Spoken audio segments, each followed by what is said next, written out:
Στον Ιερό Ναό του Αγίου Δημητρίου στη Θεσσαλονίκη φυλάσσεται ένα από τα σημαντικότερα κοιμήλια της Ορθοδοξίας.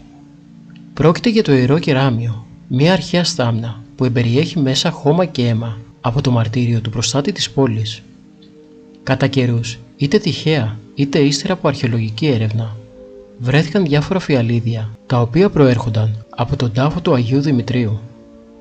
Τα φιαλίδια αυτά προορίζονταν για να διαφυλάττουν μέσα οι προσκυνητές μύρο ή χώμα διαποτισμένο από το μύρο του Αγίου Δημητρίου. Ο προϊστάμενος του ναού Αρχιμανδρίτης Δαμασκηνός Πέτικας κάνει γνωστό ότι η Εκκλησία απέκτησε αυτό το σημαντικό κοιμήλιο στις 23 Οκτωβρίου 1985 και εξιστορεί ότι η στάμνα βρισκόταν στα χέρια της οικογένειας Σάβα, μιας παλαιάς οικογένειας της Θεσσαλονίκης, η οποία κατοικούσε από τη Βυζαντινή εποχή σε ένα σπίτι κάτω από τον ναό του Αγίου Δημητρίου, γύρω από το σημερινό ναό του Αγίου Νικολάου.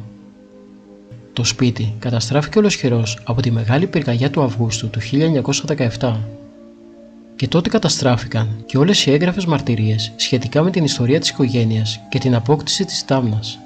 Σύμφωνα με προφορικές αφηγήσεις, στο σημείο που ήταν το σπίτι υπήρχε και ένα μικρό παρεκκλήσι, προσκυνητάρι, μέσα στο οποίο, σε ειδική κατασκευασμένη κόγχη, βρισκόταν ένα ξύλινο κυβότιος χρώματος βαθύ πράσινου, με παραστάσεις λουλουδιών κίτρινου χρώματος, και μέσα σε αυτό φυλαζόταν η στάμνα.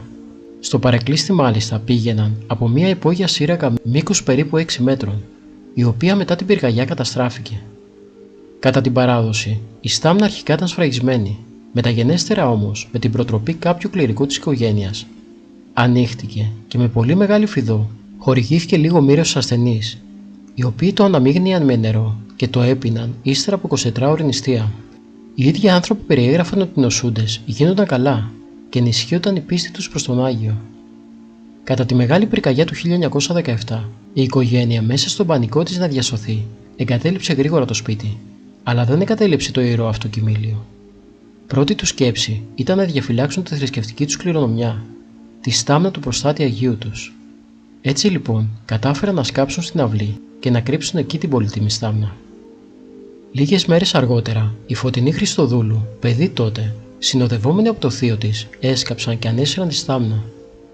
Μάλιστα από τα χτυπήματα με την αξίνα έσπασε λίγο το στόμιο, αλλά ευτυχώς οι ζημιές δεν ήταν ανεπανόρθωτες. Κατόπιν, η στάμνα μεταφέρθηκε στο σπίτι της αδελφής της Μαρός, στην οδό Πραξιτέλους, και από τότε έπαψε να είναι γνωστή η ύπαρξή της στους Θεσσαλονικής. Ωστόσο, η επιθυμία της οικογένειας ήταν να παραδοθεί στο ναό, όταν αυτός θα έχει αποκατασταθεί.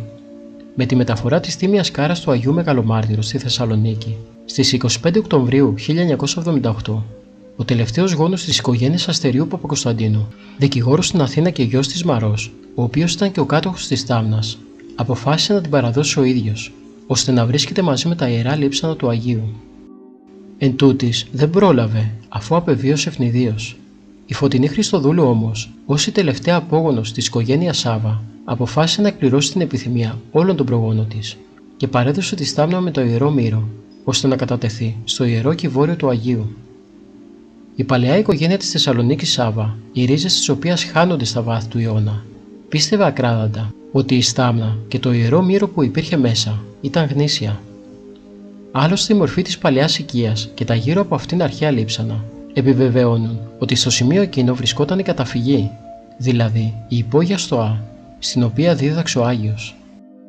Μάλιστα, ο Θεσσαλονικεύς αρχαιολόγος Πέτρος Παπαγεωργίου, ερευνής της Βυζαντινής Θεσσαλονίκης, στη μελέτη του περί αρχαίας εικόνας του Μεγαλομάρτυρα Αγίου Δημητρίου του Πολιούχου της Θεσσαλονίκης το 1982, αναφέρει επί λέξη ότι μέσα στη στάμνα φυλάσσεται αποξηραμένο αίμα του Αγίου Δημητρίου, το οποίο, αναμειγμένο με νερό, θεραπεύει τους πυρέσσοντας κατά την πίστη του λαού. Σήμερα, το ιερό αυτό κεράμιο φυλάσσεται με σεβασμό στο σκευοφυλάκιο του ναού, μαζί με τα ιερά σκεύη και τα ιερά λείψανα των Αγίων Μεγαλομαρτύρων. Τίθεται προς προσκύνηση κατά τον εσπερινό του Αγίου Δημητρίου, ενώ δεν αποκλείεται κάποια στιγμή, όταν οι συνθήκες το επιτρέψουν, να τοποθετηθεί στο ιερό κυβόριο, όπου τίθενται τα λείψανα του προστάτη της Θεσσαλονίκης, ώστε να μπορούν να προσκυνήσουν οι εκατοντάδες πιστοί που επισκέπτονται καθημερινά τον ναό.